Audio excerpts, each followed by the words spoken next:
Live from the KDAL studios at Lake and Superior Street in downtown Duluth, it stars Over the Prairie with 8-time Minnesota Music Award winner Paul Metsa. And I wish I could see stars over the prairie, stars over the prairie tonight. Featuring cool people from all walks of life. Check out previous show podcasts at KDAL610.com. The phone lines are open at 218-722-0839. Now, here's Paul Metsa. And I wish I could see stars over the prairie, stars over the prairie tonight. Good morning, ladies and gentlemen. Welcome to Stars Over the Prairie. This is your host, Paul Metsa, on this beautiful 41-degree day here in Tiltown, the Zenith City by the unsalted sea. We've got a couple of great wordsmiths on today. I'm a bit of one myself, so we've got some in common. We're going to have some great conversations with both Mark Munger, author, retired district court judge, who is working on his 15th book. He just brought me his 14th, called Muckraker. And then in the second hour, we've got the great Teague Alexi. If you've bounced around Twin Ports clubs over the years, you've bumped into my friend Teague. He's bringing in his guitar. We're going to play some new tracks. He's played in so many different bands and solo, and he's one of those guys. Yeah, I'm sure somebody has seen him somewhere. I just saw him a few weeks ago at Bent Paddle with Lazy Lightning 420. I'm not exactly sure what the reference is, but they take a Grateful Dead show and then play the whole show. Oh wow! With Mark Gartman and who's the cat and the fiddle player from Trampled by Turtles. I should know his name. I know I should too, and until you asked me, I forgot it. Well, Teague will tell us. He's that really good guy in Trampled by Turtles. Yeah, they're all really good. They got a great new record out, too, with Al Sparhawk. That's just got a 4-star review in Mojo magazine. Very good. But people ask when I walk down the streets and they recognize me from my radio voice, they go, Metsa, what do you do on Stars Over the Prairie? Well, we interview stars, people that used to be stars, people that want to be stars, people that never want to be stars, people that just grab a cold one, walk outside at night and look at the stars. Or fall over and see stars. Well, and that's been known to happen, and I found that out personally as I realized we are 237 somersaults down the hill from Bob Dylan's childhood home, which I had the pleasure of renting for the first year. I rented the first floor the first year I was here in 2021. Man, it's hard to believe I'm going on 4 years in Duluth. Wow. Loving every minute of it, don't get me wrong. Yes. But, God, time flies. I remember when I moved in like it was yesterday.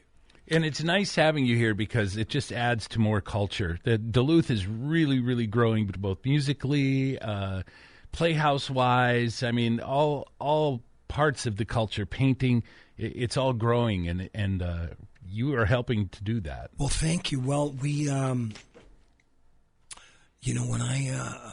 I look at when I get the reader or listen to KUMD, the North 103.3, it will always be KUMD to me. Yeah, and they list the upcoming shows of the day, music gigs around town. It's amazing how many gigs there are in town.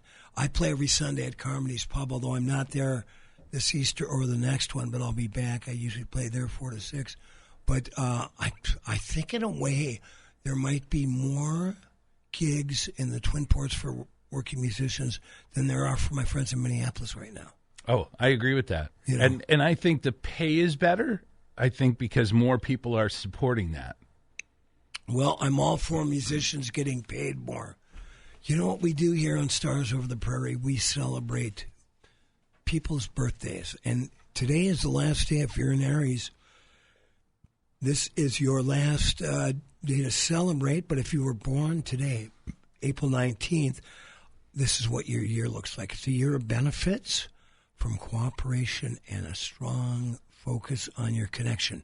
Your relationships can be pleasantly growth-oriented this year. You are exploring your creativity and connecting through spirited communications or shared ideas. Speaking of spirits, Chris, you and I, when we were waiting for Mr. Tracy Lundin to get done with his show, said that you had a call. For those that you don't know, my wingman, Chris Allen, is a ghost hunter, ghost buster. He goes around and searches out ghosts in abandoned, not only just abandoned buildings. This one is actually a building that, when it is abandoned at night, thinks they have ghosts. What's going on with over there in Proctor? So, my buddy that owns the Proctor Pizza place over there, he contacted me with a really interesting film of some banging around and some orbs on it, and asked if I would come over and investigate for him, because he said this has been happening for a long time, and it's not a scary thing, but they just kind of want to get to the bottom of it, and that's kind of what I do. So I said, yeah, I'll come over there. We'll set up a time. So it's going to be an easy one because they close around 8 o'clock on the weekend, 7 on the weekdays. So how's the pizza? Pizza's wonderful. Well, it sounds like we should give them some airtime on Stars Over the Prairie. I'm going to talk to him and tell him that we already did. Well, I just hope, Chris, when you go over there, after I was hearing all the banging and clanging, that it's not two employees after work making whoopee in the lunchroom. Right. Hey, famous birthdays today. Roger Sherman, an American lawyer and one of our founding fathers. His name is on both the Declaration of Independence and the Constitution. Was born in 1721 in Newton, Massachusetts. Passed away in 1793. Now, this should be a holiday for both Minnesota and Wisconsin. On this day in 1877, Ole Evinrude, the Norwegian industrialist and inventor who invented the Evinrude outboard motor, was born on this day in 1877 in Norway. Lived to be the ripe old age of and passed away in 1934. Now, I'm going to introduce, because we've got an outdoorsman, besides being a district court judge and an author and a great essayist and man and a politician, Mark Munger is an outdoor enthusiast. He's got 3 dogs. I know you love to hunt, Mark. Now, you were telling me when we were talking before the show started that they're not making these outboard motors anymore. No, I don't. Excuse my voice. Evinrude's and Johnson's, I think, stopped production somewhere in the early 2000s to late 1990s. What the heck? That's just not right. You know, when we grew up, we were a Johnson family. The Metsas at the Lake Vermilion, we had Johnsons. Now, some people are Evinrude's family. It's like you grew up and you were a Ford family or you're a Chevy family, but not outboard motors. We were the Johnson family. And as a little kid, those Mercury motors, they were all black. I always thought they were evil. Yeah, to this day, I'm not a fan of Mercury. That's what I'm running now on my fishing boat. Really? The 4-strokes. You don't have to put the oil in. It's so easy now. Why? With the explosion of people loving to go outdoors, why have they stopped making outboard motors? I don't know the answer to that. I really don't. I mean, you have the Hondas, you have the Yamahas, you even have, I think, Kawasaki and Suzuki both make outboard motors. And as far as I know, Merck is the only American maker still. Really? Yeah, I think that's the only one left. Well, that sounds like it'd be an opportunity for some entrepreneur. Hey, other famous birthdays. Elliot Ness was born in 1903 in Chicago. Of course, he was the guy that took down, among others, Al Capone. He passed in 1957. I bet you know this name, Chris. He was born in Paris, France, but came of age, Alexis Corner, the great British blues guy, the Alexis Corner Blues Band. Everybody came through that band. The Rolling Stones and Eric Clapton was born in 1928. Paris, France, passed away in 1984. If you're a blues fan, Google Alexis Corner. He was the godfather of the British blues scene, which, of course, all those cats came over and started playing rock and roll in America. But they all started playing with the great Alexis Everybody Corner. started in blues back then. Yeah, for sure, myself included. Jane Mansfield, from The Girl Can't Help It, was born in 1933 in Bryn Mawr, Pennsylvania. Passed away in a tragic car accident in 1967. and a man a lot of us know from the movies, Dudley Moore, the actor and actually jazz pianist, was born in 1935 and passed away in 2002. Was in the great movie Arthur. You remember that one, Chris? Yes, I do. That was a great movie. The second one was terrible. Well, They usually are, though, because they spend the whole first movie establishing the characters, and then they got to come up with a story. right. And usually the story is crap. Now, but would you... So Godfather 1, 2, and 3, what's your favorite Godfather? Oh, gosh. They say number 2 is better than number 1. I know, and usually it isn't. And I heard that there's all kinds of surprises in number 3, and I haven't seen number 3, so I'm going to go with 2. Okay. Well, there you go. Hey, my guest, Mark Munger, is also a friend of mine. He's a good friend of my sister Kathy's, Axtell. He is a lifelong resident of Minnesota, born in St. Paul, raised in Duluth, and after practicing trial law for nearly 20 years, Mark became a district court judge in 1998 and served a 4-county region in northeastern Minnesota. He retired from active status in 2019, but continues to work as a senior judge. Mark and his wife Renee and their 3 dogs live along the banks of the wild and scenic Cloquet River, where he writes books. He's got a great little self-publishing outfit called Cloquet River Press with a lot of about all his books. He also has links to other authors, does essays and things like that. But his work has been published in Writer's Journal, The New World Finn, God bless the New World Finns and the Old World Finns, Hermantown Star, the Duluth News Tribune, and the Finnish American Reporter, Thunderbird Review, and other publications around the state. His essay, Leaving Mail, was a finalist for the 2000 Pirates Alley Faulkner Writing Award. And with us here today, jumped in a little bit earlier, is my buddy, Judge Mark Munger. Mark, good to see you again. Hey, thanks, Paul. Thanks. I am no longer a senior judge, so I gave that up in 2023 after doing it for about 4 years. You had, just a handful of years ago, a very harrowing experience in a courtroom in Grand Marais. Correct. Why don't you tell the people that story for those that don't know? Well, it was a case that I inherited from Ken Sandvik, who basically retired. And it was a criminal sexual conduct case involving a young woman and a 40-some-year-old boxer from Duluth. And long and short of it is we ended up having a trial, and he was found guilty by the jury, the boxer was. But because he'd done so much time locally, he really wasn't going to prison.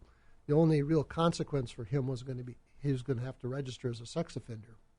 And I think he took issue with that. He didn't, I mean, in trial in front of me, he was a perfect gentleman. His lawyer was great. He was great. Everybody was great. I'm talking to the jury after the trial, and I let him not be taken into custody because he was not going to go do any more time, and we're going to come back for sentencing at a different date. He went out to his car, got a handgun, Wow. came back in, and shot the prosecuting attorney, shot the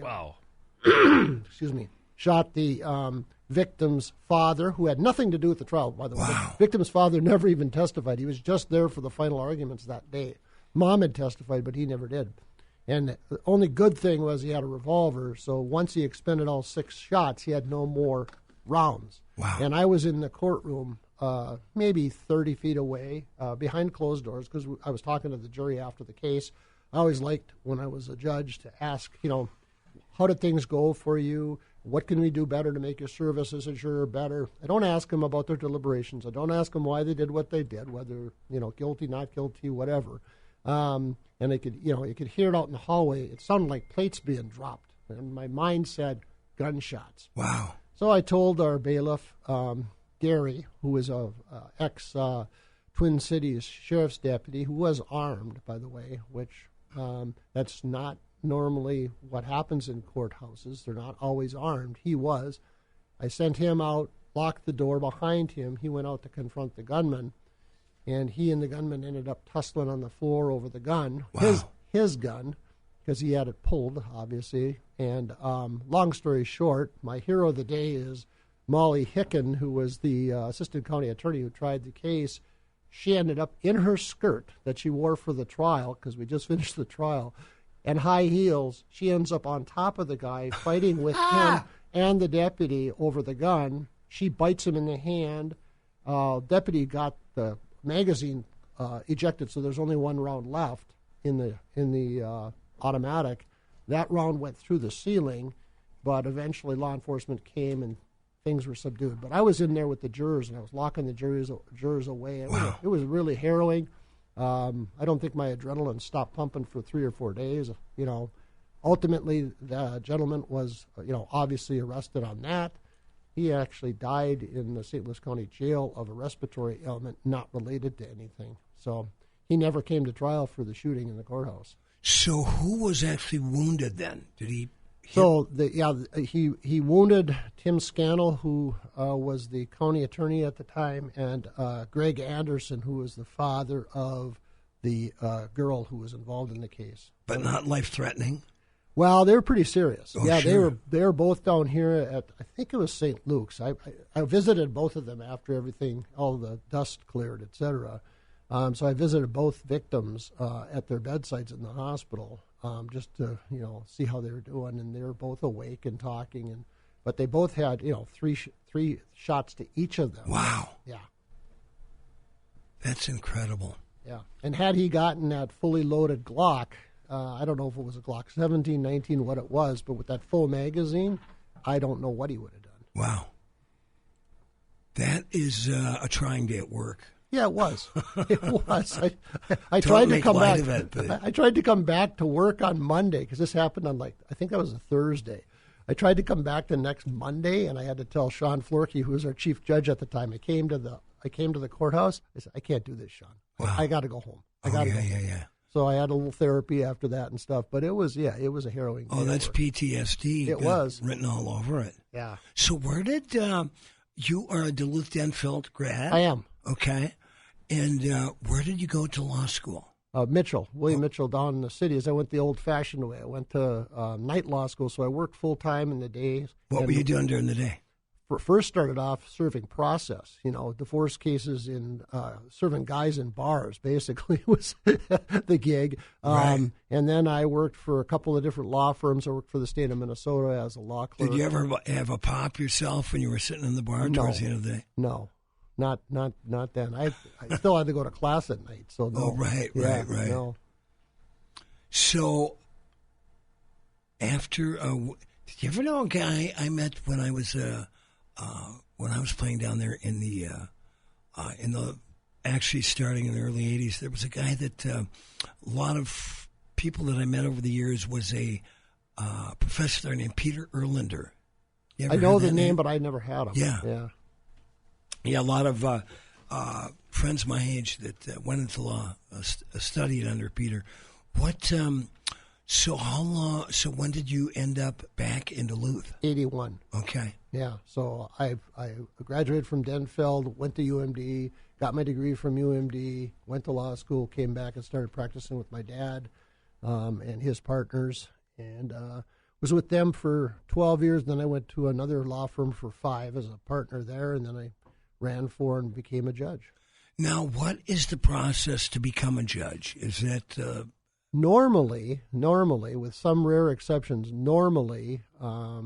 it's an appointment process. The judge who's sitting in a current seat sends in his letter to the governor and the Supreme Court saying, I'm going to be leaving before the end of my term. So that rest of that term is going to be filled by appointment by the governor.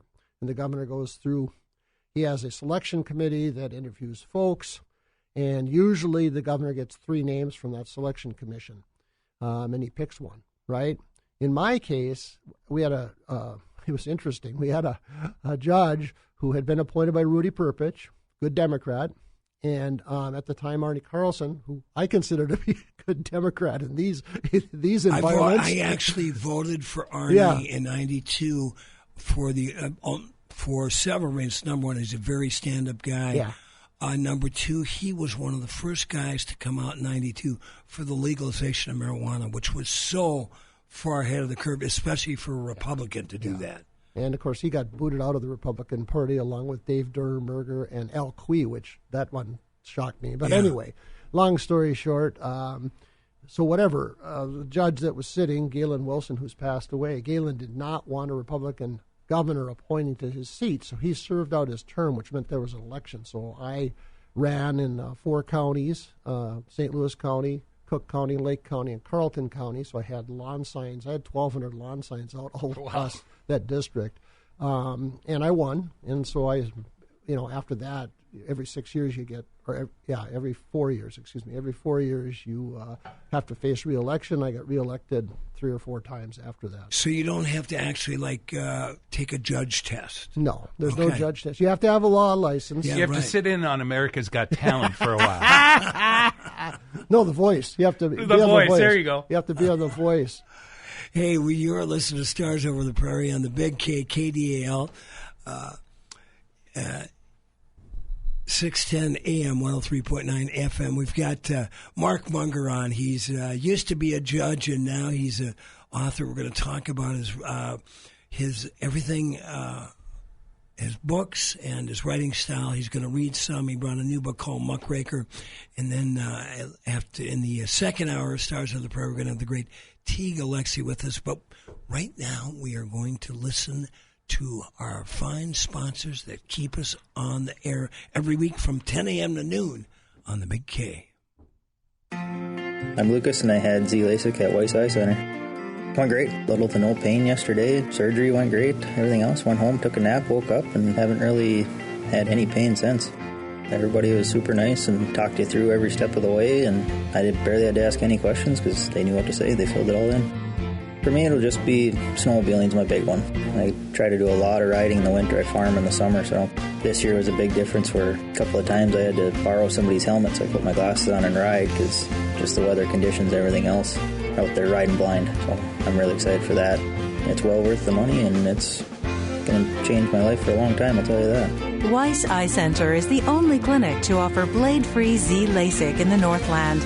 To find out more and to arrange your free consultation, call 218-625-1917 today or visit weisseyecenter.com for more information. Weiss Eye Center. See the best.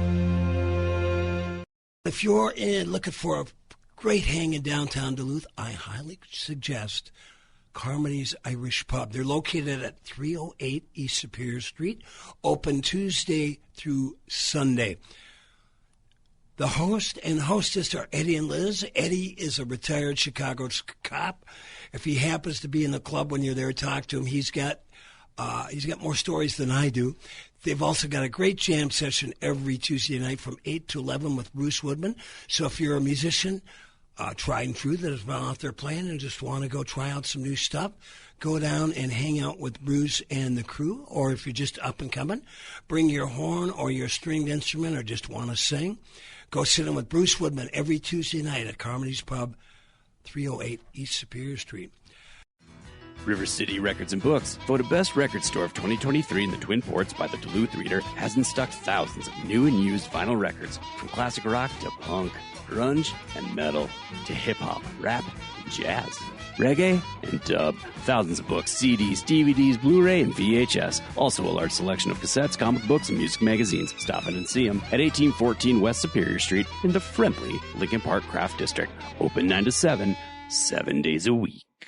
Every day deserves a superior beer. Earth Rider Brewery's decorated brewers hand-select hops that lend citrus notes to the crisp and easy-drinking Superior Pale Ale. Visit Earth Rider Brewery's Cedar Lounge Taproom on the Working Harbor in Superior for their award-winning flagship and seasonal brews on tap and to go. To find out much more about Earth Rider Brewery events, join the mailing list and locate Earth Rider Beer near you at earthrider.beer.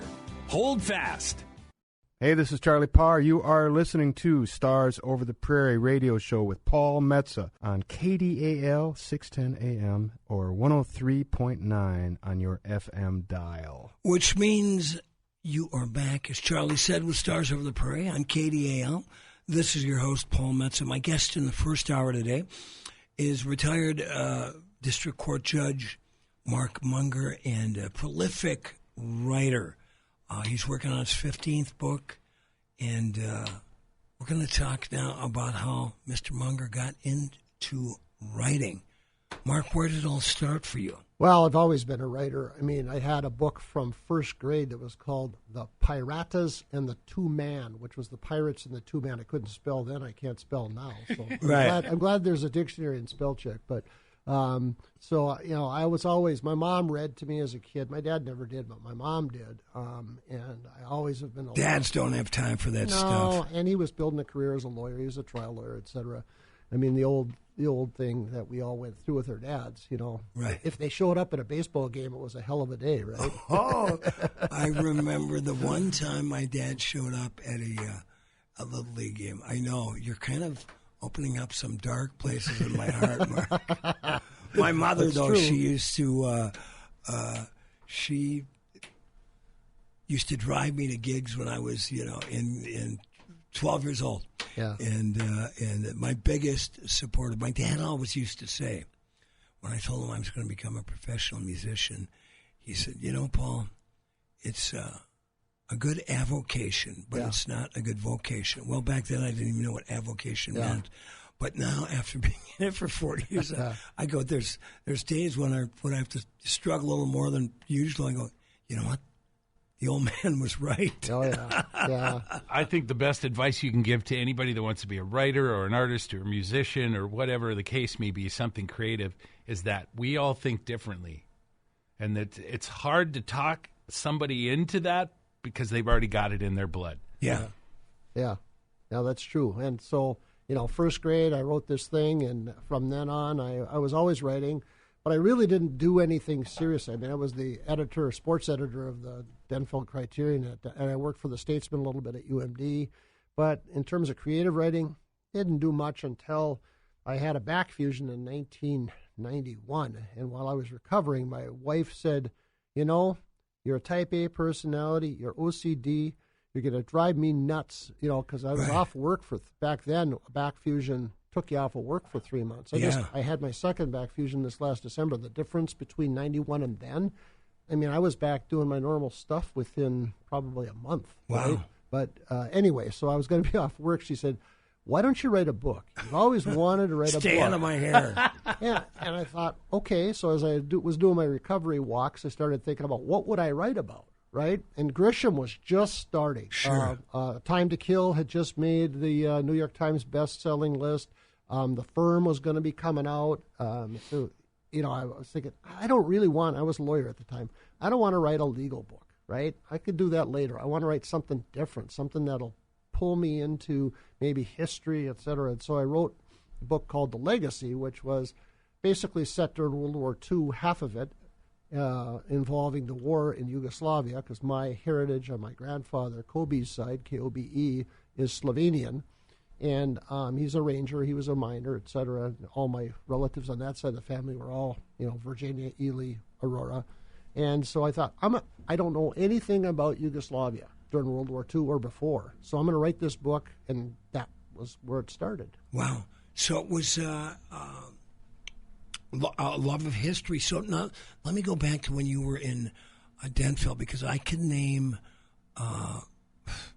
teachers from first grade on through senior high, teachers that really inspired me, especially then starting in seventh grade. Wayne Slater was, I remember I wrote something with my buddy Terry Monroe. We wrote kind of a TV script. It was like based on Rye or something, but with a real twist. Derivative, right? Yeah, it was derivative. But it had with a little bit of Mad Magazine thrown in.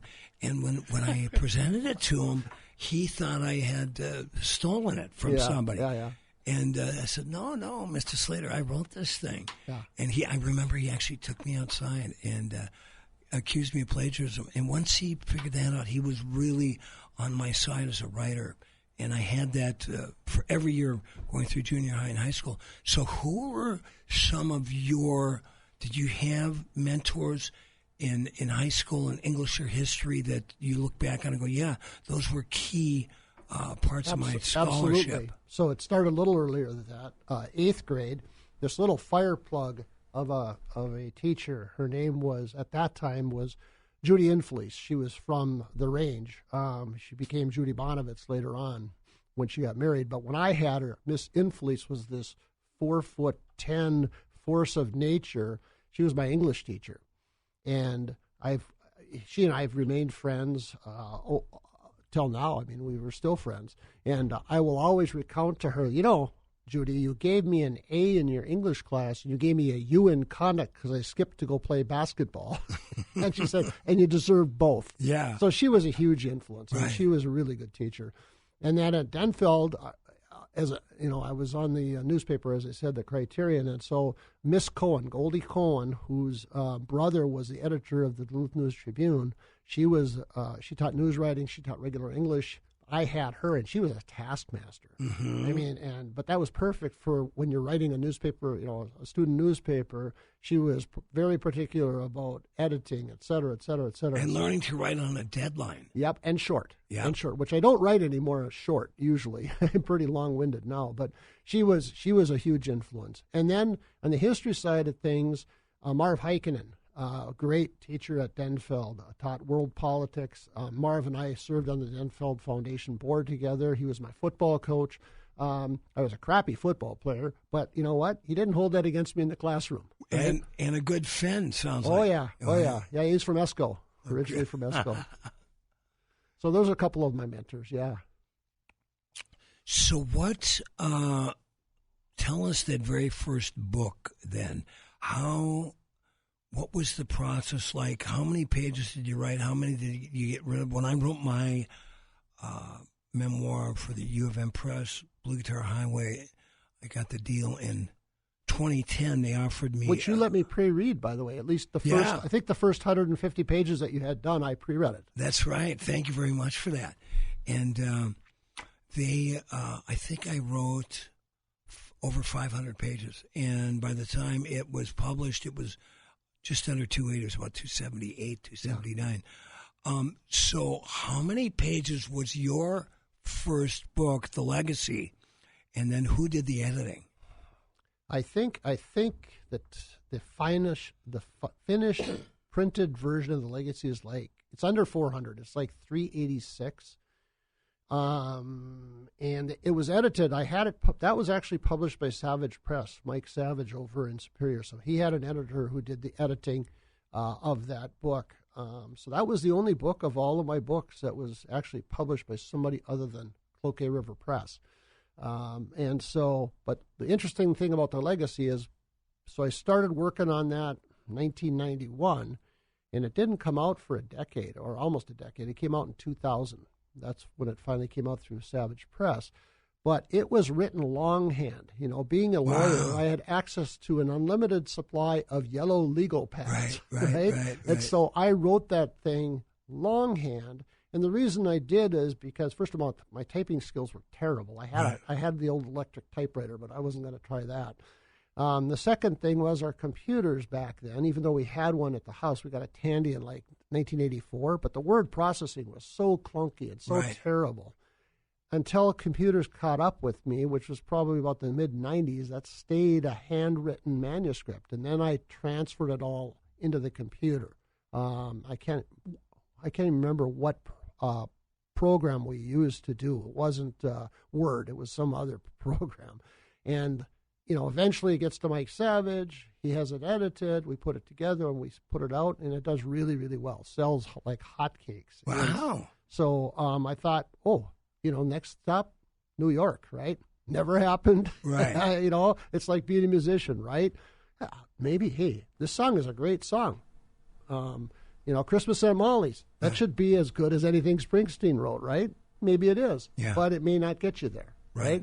So then you keep doing your art. I mean, just like a musician, you keep working at it, you keep writing, you keep telling stories, because we're all storytellers. Well, I think part of it for me, Mark, and especially, you did the right thing, saved yourself a lot of grief by publishing stuff on your own. But for me, I was just telling somebody, another fellow musician, he was asking me about a certain publisher in Nashville, if he had done anything for me. And he's a big-time guy from southern Minnesota. And I said, no, I got absolutely no love from him. But I told him, I said, after 40 years in the biz, rejection becomes kind of a safe, warm, fuzzy place. It's okay. I can handle the big no. Yeah. Yeah. So that is part of it. I mean, I keep submitting stuff to agents and whatever, and I keep getting rejected. And I have a following. I have folks that like what I do. Universally, they think I'm okay at what I write, and they like my stories, so I'll keep doing it. Yeah. And the thing about now, too, there's so much that you can do on the internet and things like that, and you can show the following you have. Yeah. And sometimes that kind of gets you over the hump as well. And I just saw Ani DeFranco, who I just adore. She's on tour now. Substack. Yep. You guys are familiar with Substack? Yep. That people are releasing music on Substack now. Really? Yeah. Interesting. I had to create my own record label to get something out. Yeah. And it's very interesting because you can look it up in the phonolog. Remember the old phonolog you could look up in a record store? It's listed in that phonolog. Well, one of my lines is, I'm the president of my record label. I'm the only artist on the label, and I rejected my last record. Yeah. I was the second artist on the label, so that tells you. That's how tough this business is. Yeah. So I had a second book in the hopper after the Legacy came out. It was called Pigs, and it was about a trial lawyer out in western Minnesota involving a hog farm, which doesn't sound that exciting, but actually it's one of my favorite books. And it was pulled from my work as a lawyer because I represented hog farmers and stuff. I couldn't get anybody to publish it, right? So I ended up forming Cloquet River Press, I think, in 2001, and took it from there. And I've been doing my own stuff ever since. But like you said, sometimes Paul, you have to do that. Oh, yeah. And like you said, Paul, I am, I'm the CEO, I'm the treasurer, and I only do my own stuff. And I do from time to time, people will send unsolicited manuscripts to me, right? Because they'll find the address for Cloquet River Press. They don't realize that it's just me, right? Yeah. They think it's some big conglomerate. Let them think that, though.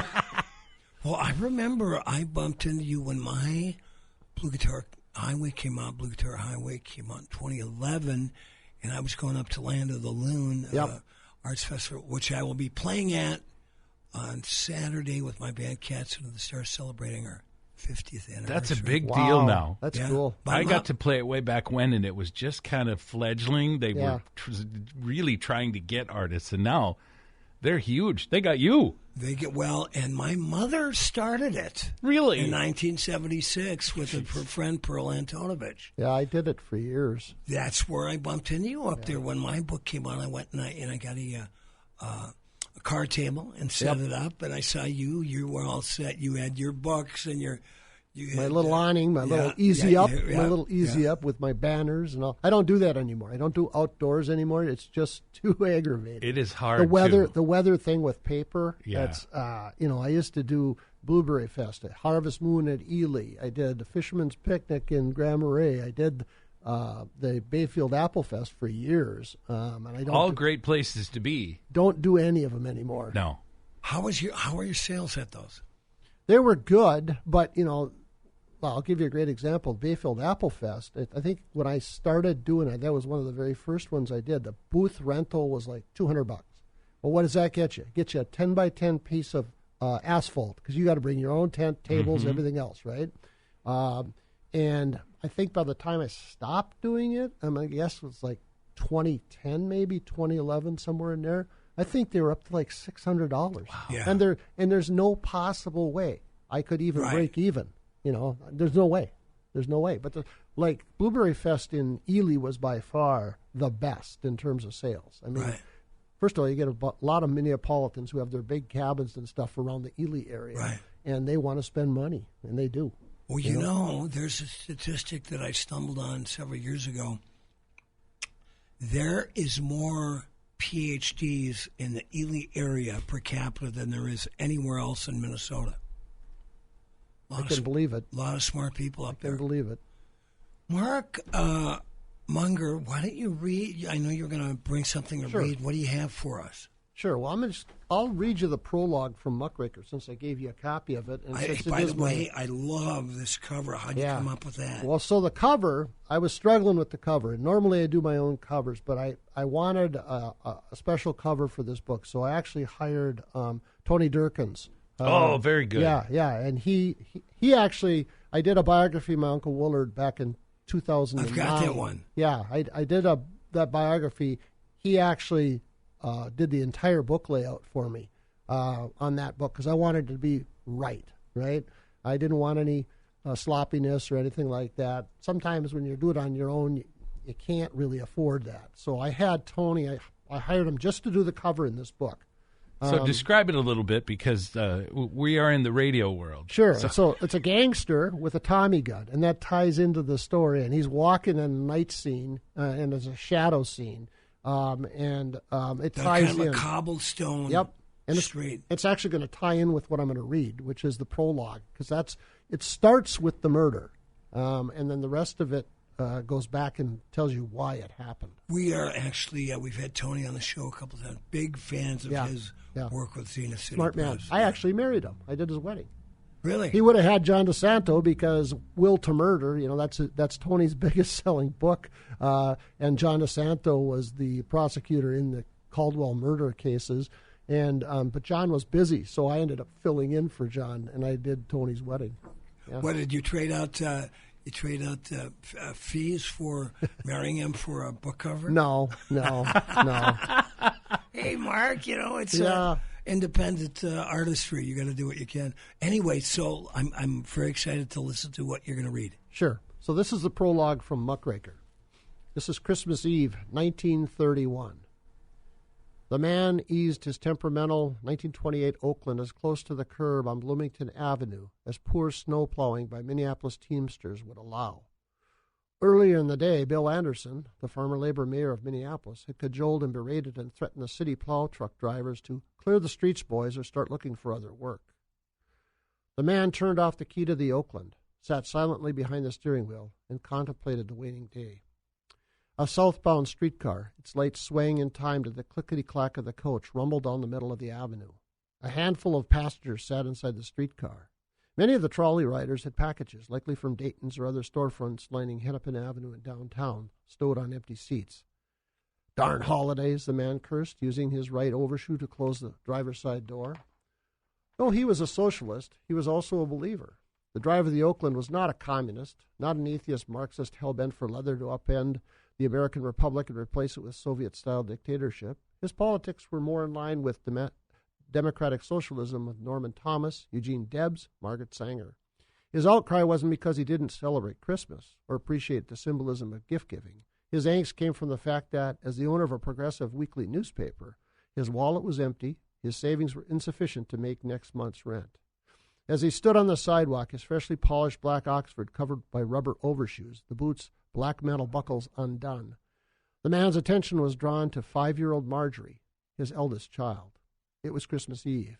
Marjorie greeted her father with childish expectancy. Silhouetted in the warm glow of electric light, the girl left the front door open to reveal an interior staircase leading to the family's upstairs apartment. It was below freezing. Marjorie shook like a leaf as she waited for her father. Her tiny form was covered only by a thin brown shift against winter's cold. "Daddy, come inside," the girl urged. "You'll catch cold standing out in the street." The man smiled and nodded, fully intending to answer his daughter, but found his attention drawn to the streetcar. There was nothing extraordinary about the trolley's journey, but its departure revealed an elegant Cadillac Fleetwood. The sedan's ebony hood polished in luminescence, reflecting light from an adjacent street lamp across the snow-dusted thoroughfare. Though the big motor car crept along Bloomington Avenue with its headlights off, the reporter recognized the Cadillac, and he felt his chest tighten.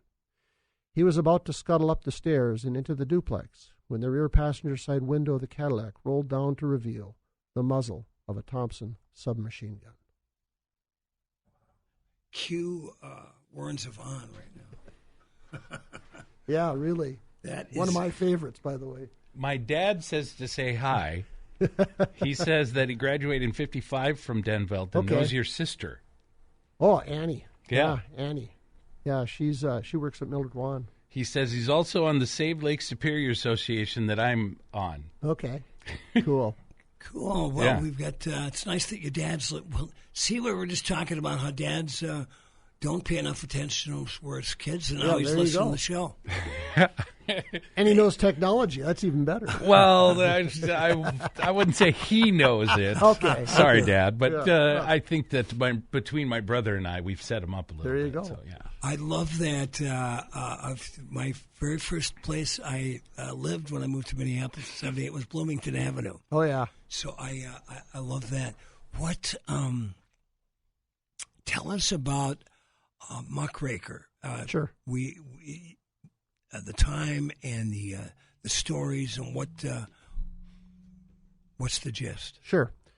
First of all, if anybody's been reading the DNT lately, they've had a couple of interesting articles that they pulled, I think, from Minneapolis, but they're about that era, the 1930s, crime in the Twin Cities, the gangster era, Prohibition. And I got interested in the story of Walter Liggett, who was a muckraking journalist, a true person. He actually was gunned down by a guy by the name of Kid Can. Was he a Minneapolis Star Tribune? No, writer? he wrote for, I can't remember the name of the paper right now. It's in the book. But he wrote for his own little independent, very left-wing newspaper.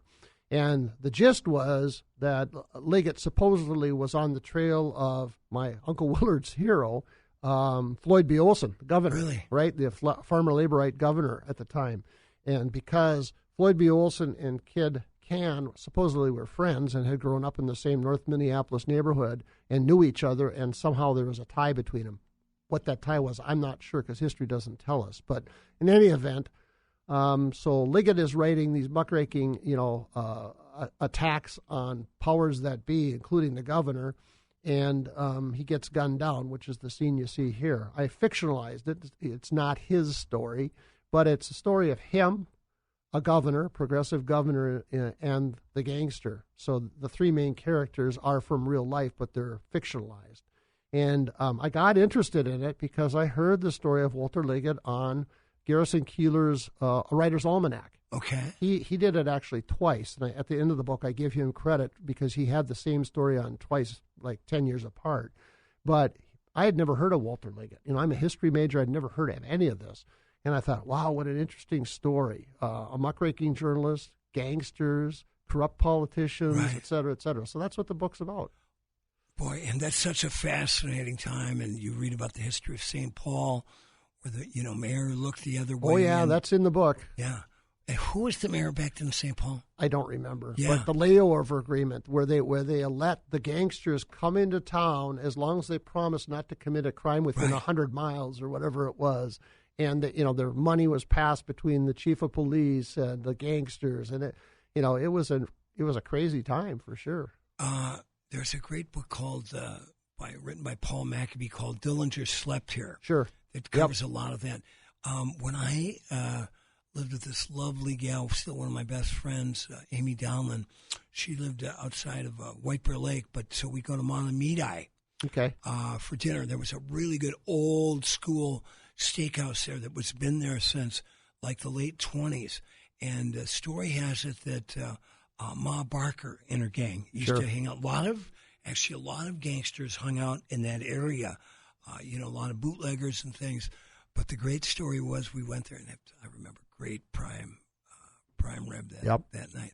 But that they got the tip. Ma Barker and her gang was having dinner. Somebody got the tip that the feds were on their tail. They took off. They got away. They made the getaway. And at some point later that evening, Ma Barker said, "We didn't leave a tip." Well, honor amongst thieves, right? And she, I am really looking forward to reading this book. And you are part of, if you live in Duluth, Minnesota, and you drive around a lot, which I love to do, you see Munger Road, Munger Trail. Are you just one big happy family? Well, no, those are actually really distant relatives. I mean, my Uncle Willard was the first of our immediate family to come here from Otter Tail County. And he came in 1935 or 1936, somewhere in that area, because he took a patronage job through the Farmer Labor Party here in Duluth, and ultimately lost that job and went to work for the shipyards during World War II, and brought my grandfather, his father, and my dad, who was in 10th grade. The whole family ended up here. But the names you see are basically honoring Roger Munger, who was an early tycoon here in Duluth, and his brother Gilbert was a famed landscape painter. So if you go to the Tweed Museum, they have the entire Gilbert Munger collection there. Right, I've heard of him. And there's actually a really great book of all of his paintings put out by Afton Press here in Minnesota, and you can pick it up for probably not too much these days, because I think there's some residual copies left, and that was it. So this is a $65 book of his paintings. I got it for $10 at Fitger's. Cool. Well, if somebody wants to order a Mark Munger book, they can go to just cloquetriverpress.com. Absolutely. Now let's say real quick, we only got a little over a minute left. Yeah. Talk about your Uncle Willard Munger, and he was the guy. He was a great environmentalist, right? And he created the bike trail, correct? He was instrumental in getting bike trails all across Minnesota, and he actually took that idea from the federal government, because the feds were doing it. They're taking all these old abandoned railroad grades across the country and putting federal money in them to make bike trails. So he was the guy that pushed it through the legislature and got it done. Rudy Perpich was there the day it was dedicated. I happened to be there because my dad couldn't make it, and they wanted my dad there. So I got a picture in Willard's biography of Rudy, me, and Willard the day that the bike trail was dedicated. Yeah. You're all heroes of mine. I loved Rudy. I loved Willard. This has been just an incredible hour, Mark Munger, and we've known each other for years, but I'm really excited to jump into your new book, Muckraker. I just finished a great book called The Ghost by a guy named R.T. Lund. It's part of a murder trilogy that took part in Duluth all the way up to the North Shore in Ely. So it's going to have that kind of a resonance with the last book I read. We've got Teague Alexi coming up, a great Americana artist. He's going to play some songs with his guitar. We're going to listen to some of his new recordings. Stars Over the Prairie. And if you're a business out there that would like to support our great radio show, considered by somebody the #1 talk show in its time frame, get a hold of me at paul@paulmetsa.com. Stick around, ladies and gentlemen. Don't turn that dial. Thanks, Mark Munger. Thanks for having me, guys. Thank you. It was fun. Teague Alexi coming up next. And I wish I could see stars over the prairie, stars over the prairie tonight. And I wish I could see stars over the prairie, stars over the prairie tonight.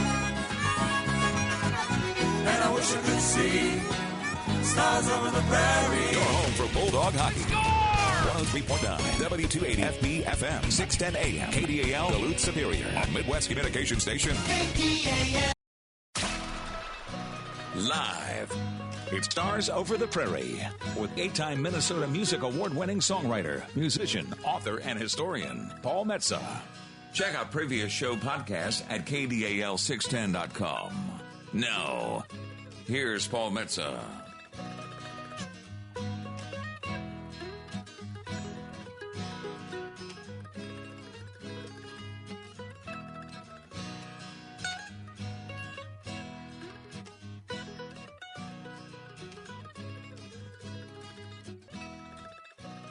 Just in time. Back, ladies and gentlemen, of Stars Over the Prairie. We want to thank our guest in the first hour, Mark Munger.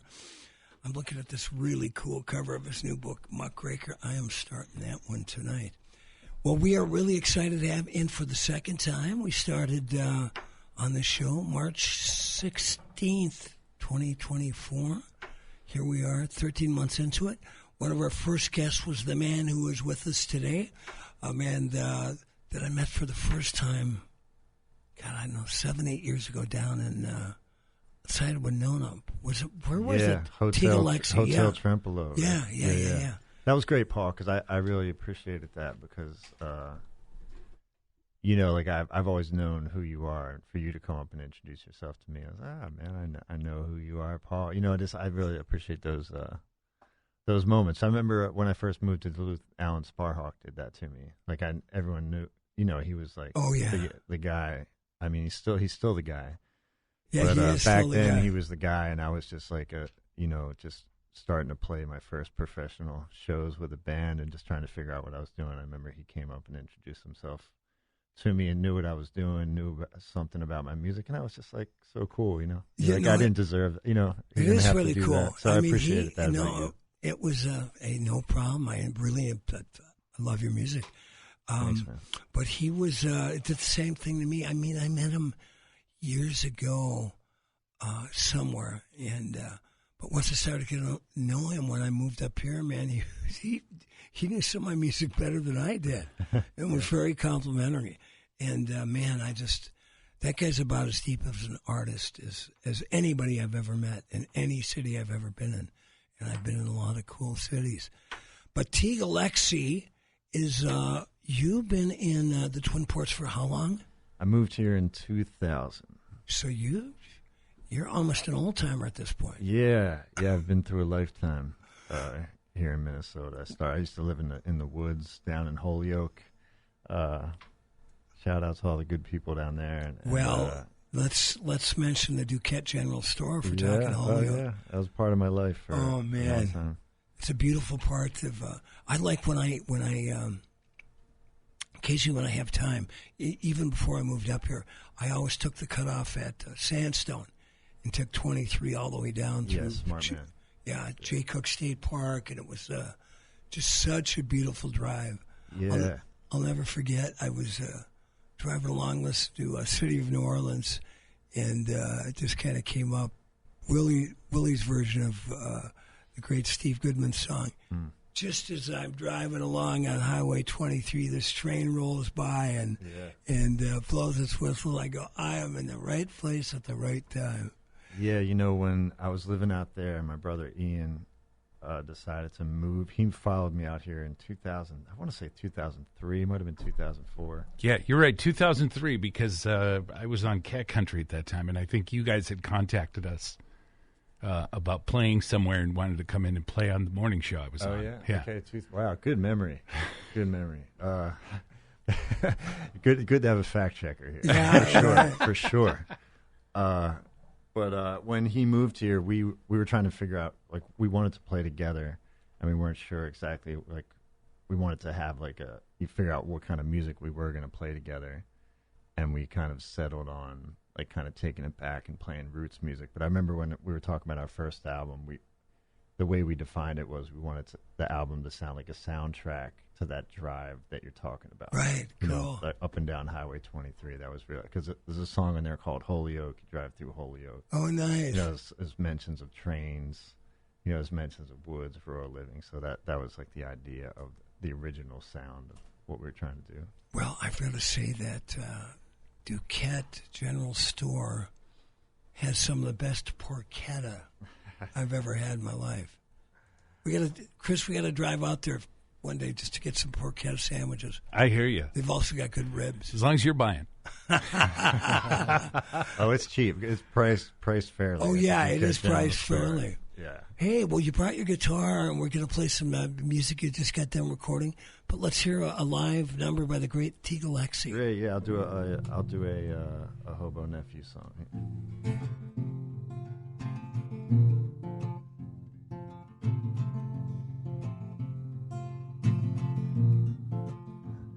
It's not my first day on the job as a gunfighter. Not my first get out, I'm gone. Not my first all-nighter. I come from a long line of midnight riders, born between the lamppost and the blue moon. My long, tall ideas, my sad luck tune. I'm making my way. I'm making my way home soon. Making my way. I'm making my way home soon. Now my first time out here betting on the long shots. Not my first midnight handshake down on the boat docks. Talking heartache, borrowed suits and roadblocks. Between the lamppost and the blue moon too. One step ahead of the clumsiest bird ever flew, and making my way. I'm making my way home to you. Making my way. I'm making my way home to you.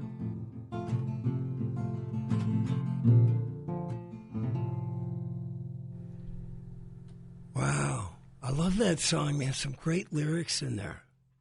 Thank you. Fantastic. The great T. Gillespie here on Stars Over the Prairie.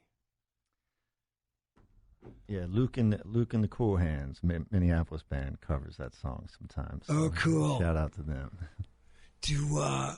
I've had a couple bands cover my songs. It's fun to hear that. It's an honor, no matter if they're just playing in the basement or playing their local bar. It's just fun. Other people like to play your music. There's a guy named Mark Parmier that plays Jack Ruby, all 12 verses. Wow. Yeah, he remembers it. He remembers it better than I do. So, T, let's go forward and then we'll go backward. So, you've got some shows coming up for Homegrown, which is right around the corner. Or visit WiseEyeCenter.com for more information. Wise Eye Center. See the best. If you're looking for a great hang in downtown Duluth, I highly suggest Carmody's Irish Pub. They're located at 308 East Superior Street, open Tuesday through Sunday. The host and hostess are Eddie and Liz. Eddie is a retired Chicago cop. If he happens to be in the club when you're there, talk to him. He's got more stories than I do. They've also got a great jam session every Tuesday night from 8 to 11 with Bruce Woodman. So if you're a musician, tried and true, that has been out there playing and just want to go try out some new stuff, go down and hang out with Bruce and the crew. Or if you're just up and coming, bring your horn or your stringed instrument or just want to sing.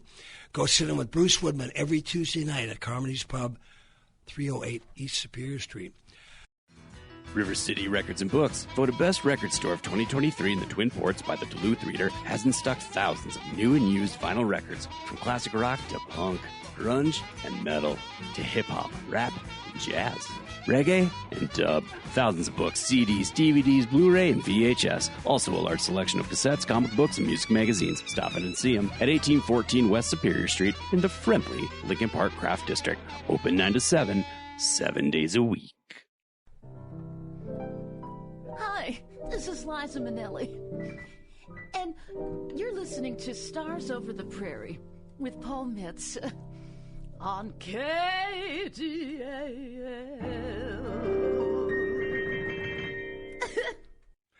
That was so nice when Liza stopped by a few months ago.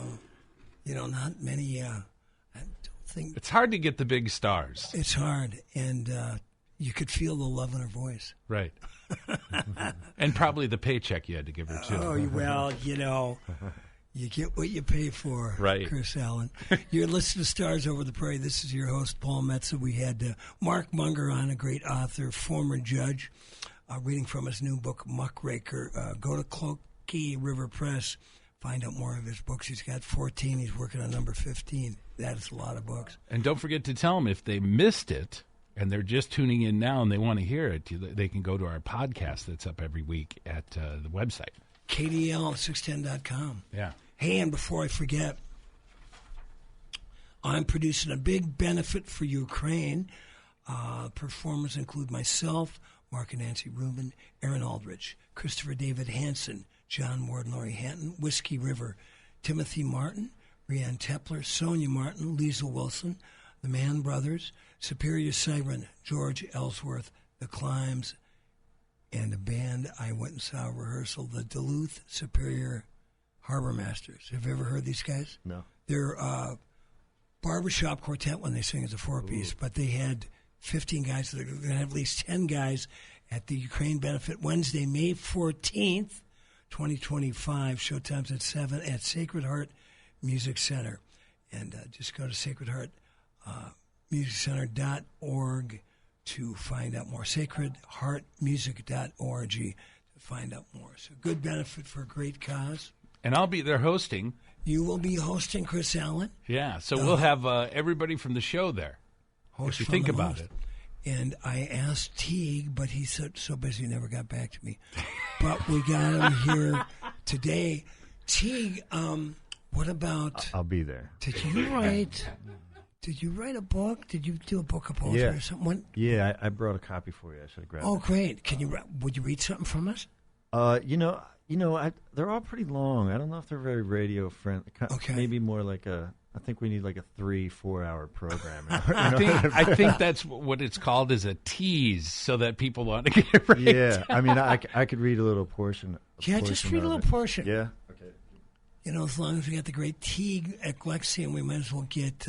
we got to showcase all the talent that he has. I think you and I are lucky. We've known him longer, but there are people that are listening today that are just discovering his music and everything he's done here in the Twin Ports area and other places. But like I said, once I moved back to Duluth, that was one of the names I heard right away, and they contacted us. It was the Hobos. I think you guys contacted us and wanted to talk about music and come in and play and stuff, and we were like, yeah. Well, and then just the name, Teague Alexi, you go. Well, we didn't know him as that right away. We had to get to know them as the group. I think you and your brother, right? Yeah, me and Ian. So we had to get to know the group first, and then obviously the solo stuff came later. As far as I'm concerned. Well, when I saw his name down there when he's doing the Winona at the Treplo Hotel, Teague Alexi, because I'd heard it from reading the Reader up here. Mm-hmm. But I go, man, this guy's got to be, that name is like gypsy-like, Yeah. And I saw him and go, yeah, it fits it perfectly. Teague, what do you got? What are you going to read from? So this book was put out by North Star Press. Oh, geez, what year was that? But anyway, it's kind of a take. I put out an album called The New Folklore, and a few years later, this is like the extension book version with kind of like living in the world of living in an imaginary fairy tale world and kind of getting down to the essence of our core values and everything, like via the. That was really that was my intention as a writer, right. Kind of take away the things of the world, material things and everything, the realities of our world that kind of get in the way sometimes of just telling like a beautiful story. So I placed it, cell phones kind of mess up a lot of storytelling. Oh yeah. So I kind of placed it in a different way. But I'll just read a little bit of my favorite one is called The Wisdom of King Joe Colley. And there's an audio version of this that has Charlie Parr and Alan Sparhawk playing and singing the parts of the characters and cool. the narrator. So that's out there. Check it out. So here goes The Wisdom of King Joe Colley. I am here to tell a tale and help the wise and otherwise understand that the wisest man ever to walk on land was old King Joe Colley. Now Don von Braun from a distant land had squeezed many a wise man's neck with his strong and mighty hands. He marched on Colley's kingdom intent to make it his own, and found only a note sitting on King Joe Colley's throne. And the note read, "The gold is for the color of my kingdom, green for the color of the land, red is for the blood of my people. May it never spill while entrusted in these my humble hands. Sincerely, King Joe Colley." So Don von Braun made himself at home, resting his feet on the king's table while sitting on the king's throne. He filled the king's cups with the king's fine wines and had the royal marking placed on his forehead, which was common in those times. He mused, maybe King Colley is as wise as they have said, for had he not fled, I would surely have his head. And there was not a thing the townspeople could do when von Braun proclaimed the new colors of the kingdom, gray and blue.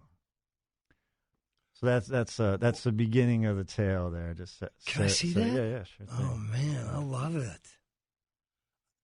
But it goes on from there. There's a plot twist coming, Paul. But have you done any acting? No. When that book came out, I did some readings and yeah, that was it. But no, I'm not an actor. Well, you sure sounded like it when you did that, man. Have you ever considered getting into voice work?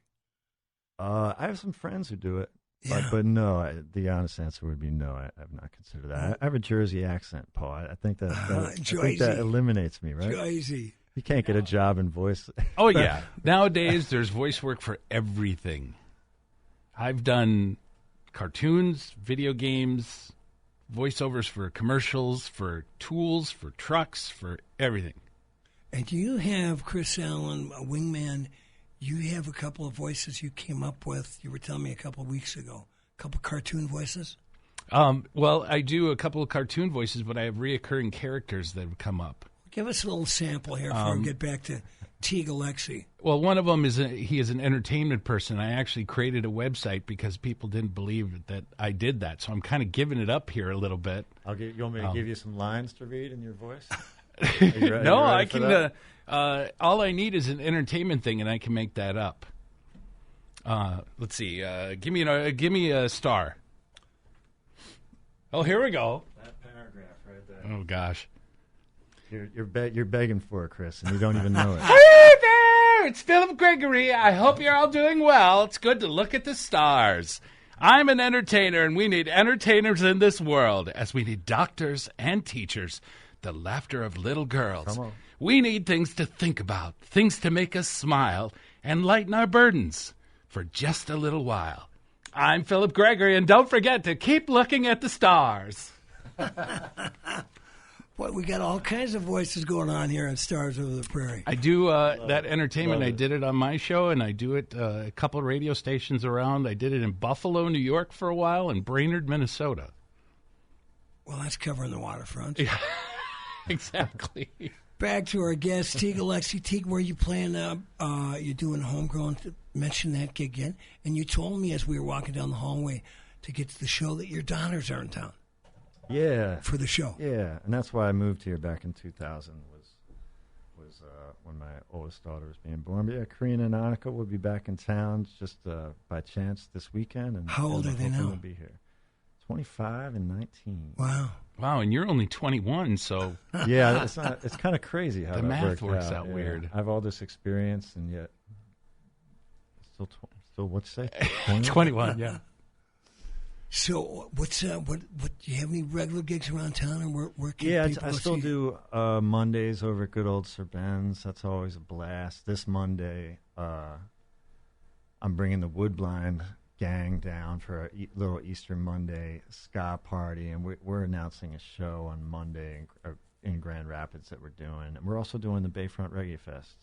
Oh, cool! Woodblind meets Teague Alexi. We put an album out last year, and this year they invited us to the Bayfront Reggae Fest, which is a real honor because they never have local bands there. It's a real international music thing, and they take it serious. So to be invited to that is great. We're really looking forward to that. So So Woodblind is coming, and then I'll have a real special guest Monday, Sir Ben's Homegrown Week.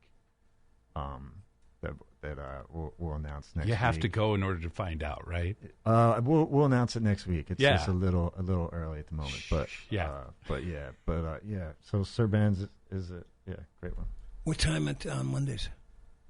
Monday 6 to 9, generally 6 to 9, and then May 12th we're gonna have I'm gonna bring the common thread to Sir Ben's. We're just gonna have a party to celebrate the Babylon.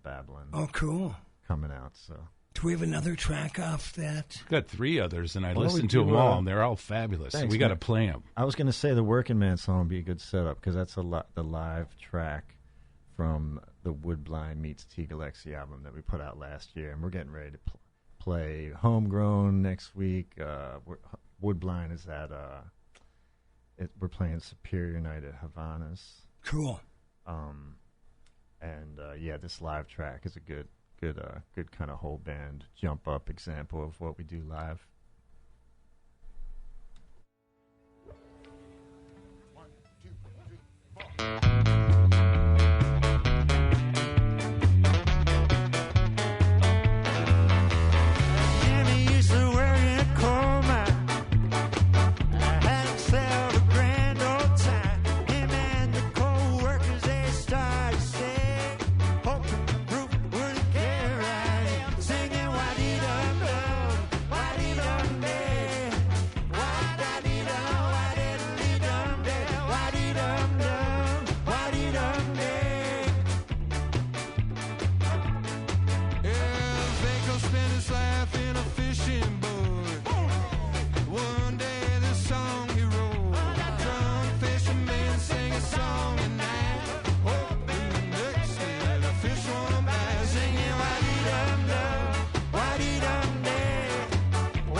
All right, that was Sieg Alexi with the Woodblind Band. Man, that's a whole lot of talent on that track.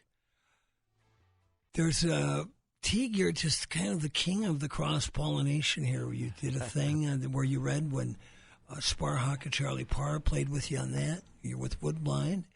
And that's what I was saying before. There's so many things that you do, Teague, and that you're a part of that you really have to pay attention in order to get it all, because you're doing solo, you're playing with other people, you have other people playing with you. Yeah. So many different projects and so many different types of music. Well, you know, a lot of it is I'm a self-taught musician. Are you self-taught, Paul? Pretty much. I mean, I've studied with people, but yeah, I can't. I was able to read music for about a year, but pretty much everything I've learned on my own. So I always feel like I kind of using my career as learning all the time. Like a lot of my projects are like specifically in mind, you know, because I feel like I don't want to say I have a weakness, but just like I was like, you know, I could really have a stronger American roots music, you know, thing in my right hand, or just part of my overall music thing. And like that, the Hobo Nephews kind of came from that. And then the Irish music kind of, I could feel it was going to open up this whole musical thing that I wasn't tapping into. You know, so like a lot of when I'm jumping around and like just learning from people like Eric Koskinen and you know, just hanging out in the studio with him for hours and hours. I mean, you just soak all these guys, all the guys. Well, you've got, you know, your talent. It flows in several different directions. Last night personally, I was sitting there going, "What's my next project?" And it's kind of the beauty of living an artistic life is that. What's the next creation? You know, sometimes it will find you. Sometimes you can keep your eyes and ears out for it. But just to getting to know you since I moved to Duluth, I'm so impressed with everything you do. Kind of a Chris, I think we kind of a kingpin. I think we got a kingpin in the studio today. We might. Kingpin? What's that mean? It means it's time for Mr. T to play another song live because we're so happy that you brought your guitar. Yes, sir.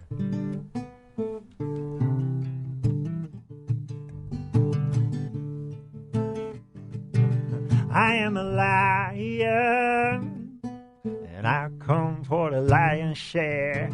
Oh, when you see me scratching at your doorstep, ooh, you better beware. Good Lord, hear me. So high above the mountaintop, loud and clear, I am the mighty king of the jungle, and I come for the lion's share.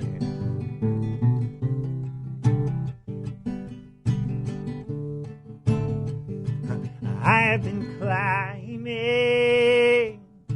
up from the valley below, one step after the next step, to the mountaintop I go. 7 trumpet and walls of Jericho, I raise my voice when I hear those trumpets blow. I am a lion, I come for the lion's share. Oh, when you see me scratching at your doorstep, ooh, you better beware. Good Lord, hear me. So high above the mountaintop, loud and clear, I am the mighty king of the jungle, and I come for the lion's share.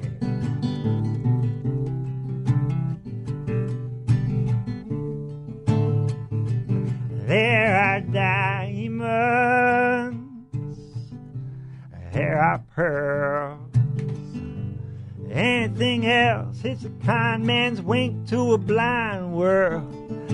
7 cities of Cibola, and the silver and the gold, and the rich man's sidewalk running right down the middle of the road.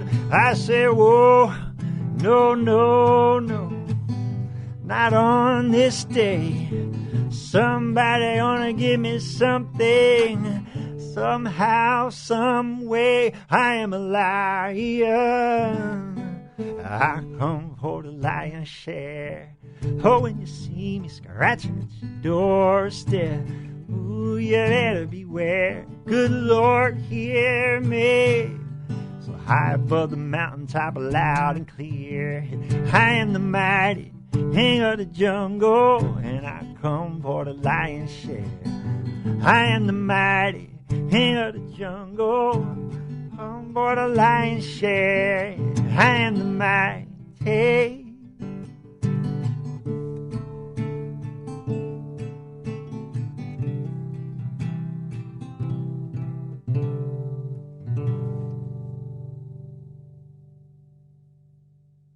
Man, that's a beautiful song. What's the name of that? It's called The Lion's Share. Oh man, I love the illusions. I love the how everything kind of ties together. I love the rhythm. I love the melody. I'm like Dick Clark. I like the beat. Well, you could got a good beat, and I could dance to it. Oh, you got to hear when my drummer plays with me. That would be interesting to hear the whole thing. Yeah. Well, I could tell, you're. It wouldn't be hard to play with you as a percussionist because I saw you dancing in the chair.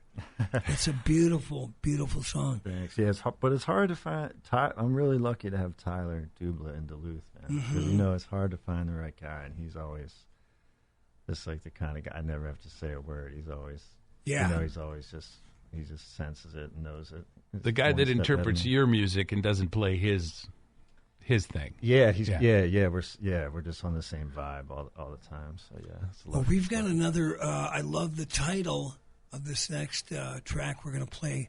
What's the name of it again, Teague? It's called A Good Clean High Off a Dirt Cheap Bottle of Wine, which I think a lot of us can relate to. Paul? Been there, brother. I lost my virginity after a bottle of Boone's Farm. But anyway. We learn more about you every week. I think it was a bottle and a half, actually. I'll tell you what, though. I don't want to name her, but her last name was Wild. Well, there you go. Yeah. But anyway, enough about my sort of past. Let's hear about Teague, Sergeant Pat. Yeah.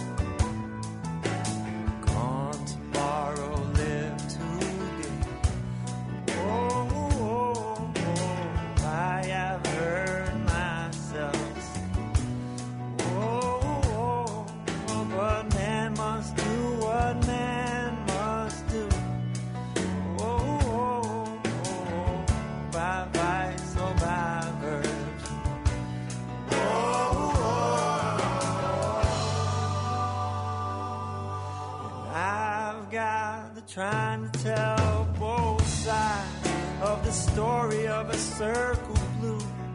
Oh, I got witches brews and $20 shoes. Oh, I've seen bouncing balls hit the floor and lie flat. Oh, I keep stones in my pocket for days like that. Oh,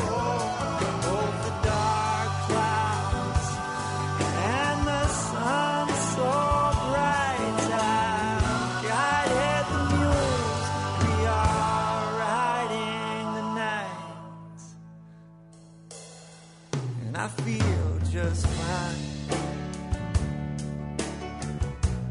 But trying to get a good clean high off a dirt cheap bottle of wine.